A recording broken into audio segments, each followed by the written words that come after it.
नमस्ते दोस्तों, स्को high channel पर आपका स्वागत है। आज हम एक बहुत ही महत्वपूर्ण विषय पर चर्चा करने जा रहे हैं।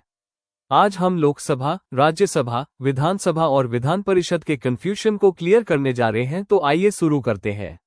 अच्छा, लोकसभा, राज्यसभा, विधानसभा, विधान परिषद, ये नाम सुनते ही दिमाग में खिचड़ी सी पकने लगती है ना? और इम्तिहान के दिनों में तो पूछो ही मत। पर फिक्र की कोई बात नहीं है। चलिए, अगले कुछ मिनटों में इस कंफ्यूजन को जड़ से ही खत्म कर देते हैं। सवाल बिल्कुल सही है।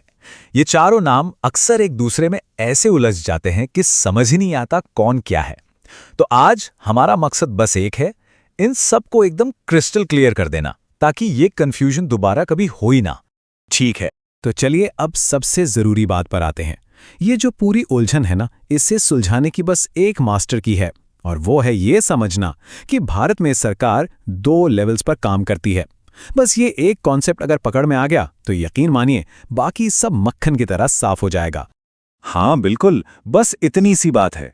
सुनने में बहुत सिंपल लगता है, लेकिन यही वो बुनियाद है, वो फाउंडेशन है जिस पर यह पूरा ढांचा खड़ा है। सरकार के 2 स्तर। चलिए अब देखते हैं कि ये कैसे काम करता है। अब देखिए, वो 4 नाम जो हमें इतना परेशान करते हैं, वो असल में इन्हीं 2 लेवल्स में बड़े करीने से बटे हुए हैं। 2 सदन हैं नेशनल लेवल पर, यानी केंद्र में, ये है लोकसभा और राज्यसभा। और ठीक इसी तरह 2 सदन है स्टेट लेवल पर, विधानसभा और विधान परिषद। मतलब 2 सेंटर में, 2 स्टेट में। हो गया ना आधा काम आसान? कितना सिंपल है। चलिए तो फिर शुरुआत करते हैं नेशनल लेवल से। जरा गहराई से देखते हैं हमारी राष्ट्रीय संसद को, और इसके जो 2 सदन हैं, लोकसभा और राज्यसभा, इनके बीच का फर्क क्या है, इसे समझते हैं। तो देखिए, इन दोनों में जो सबसे बड़ा, सबसे बुनियादी फर्क है, वो है इनके चुनाव के तरीके का। लोकसभा नाम से ही साफ है, लोगों का सदन, हाउस ऑफ द पीपल।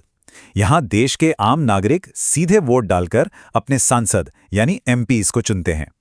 लेकिन राज्यसभा बिल्कुल अलग है। इसका नाम है राज्यों की परिषद, काउंसिल ऑफ स्टेट्स।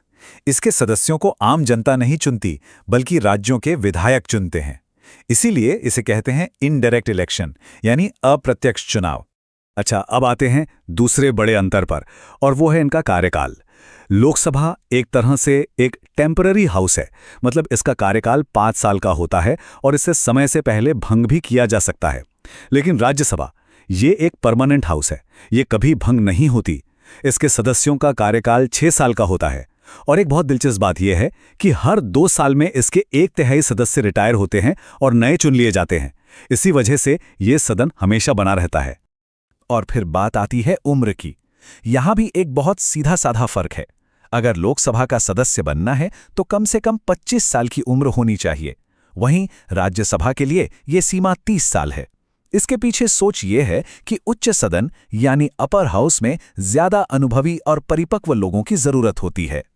ठीक है, अब सवाल उठता है कि राज्यसभा के सदस्य चुने कैसे जाते हैं। तो ये एक तरह की 2 स्टेप प्रोसेस है। पहला स्टेप, हम यानी देश के नागरिक अपने अपने राज्यों में एमएलएज यानी विधानसभा के सदस्यों को चुनते हैं।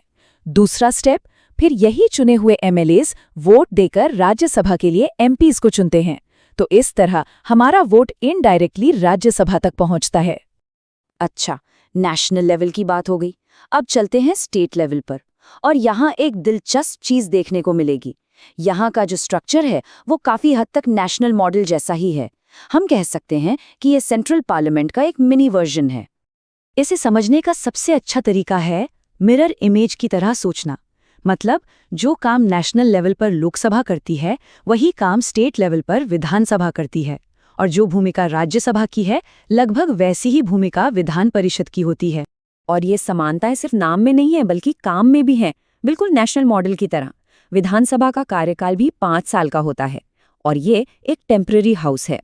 वहीं विधान परिषद अगर किसी राज्य में है तो वो एक परमानेंट हाउस है, जिसका कार्यकाल 6 साल का होता है। लेकिन यहाँ एक बहुत बड़ा फर्क है। विधानसभा, जो कि लोकसभा जैसी है, वो तो हर राज्य में होना ही होना है, वो मैंडेटरी है। पर विधान परिषद, जो राज्यसभा जैसी है, वो ऑप्शनल है, मतलब हर राज्य में हो ये जरूरी नहीं। और अगर आज की बात करें तो ये सिर्फ 6 राज्यों में ही है। ये एक बहुत ही जरूरी पॉइंट है, इसे जरूर याद रखना है। ठीक है, तो हमने सारे अलग अलग हिस्सों को समझ लिया है। अब इन सबको एक साथ रख कर देखते हैं एक मास्टर कंपैरिजन से पूरी पिक्चर एकदम क्लियर हो जाएगी। इस मास्टर चार्ट को हम 2 टीमों में बांटकर देख सकते हैं। पहली टीम है लोकसभा और विधानसभा की, दोनों में डायरेक्ट इलेक्शन होता है और दोनों ही 5 साल के लिए यानी टेम्पररी हैं। दूसरी टीम है राज्यसभा और विधान परिषद की, दोनों में इनडायरेक्ट इलेक्शन होता है और दोनों ही परमानेंट हाउस है। यही पैटर्न भारत के पूरे लेजिस्लेटिव सिस्टम की बुनियाद है। और हाँ, सदस्यों के नाम याद रखना भी आसान है। केंद्र में एमपी और राज्य स्तर पर विधानसभा में एमएलए और विधान परिषद में एमएलसी। सरकार का मुखिया लोकसभा में बहुमत दल का नेता प्रधानमंत्री बनता है और विधानसभा में बहुमत दल का नेता मुख्यमंत्री बनता है। तो आज हमने एक इम्पोर्टेंट विषय पर चर्चा करके अपने कंफ्यूजन दूर किए। ऐसे ही परीक्षा उपयोगी टॉपिक्स के लिए स्को हाई चैनल को सब्सक्राइब कीजिए। धन्यवाद।